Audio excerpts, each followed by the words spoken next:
I don't know if you can hear it, but the birds at this location we're at today, they are plentiful. A couple tips on getting good bird photographs, at least that I follow. And I'm not a professional, I'm barely an amateur.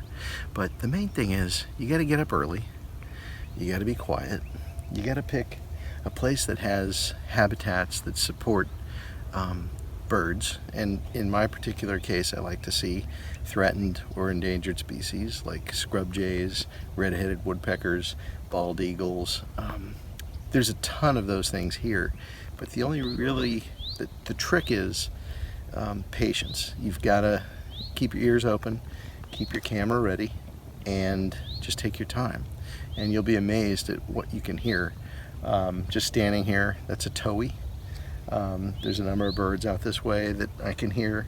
We just heard at the beginning of this video sandhill cranes, and if you look in the distance, you'll notice that there's a lot of dead trees. So there's a ton of woodpeckers here.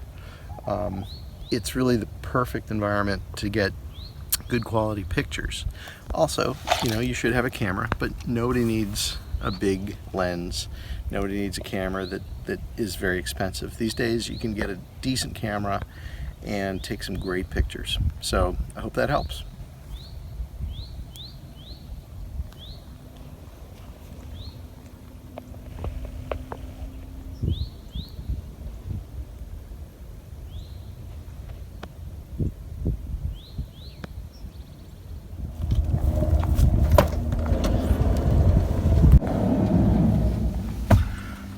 Whew, that was a great hike. The bird life is great. One thing, another tip, so you get to the location early.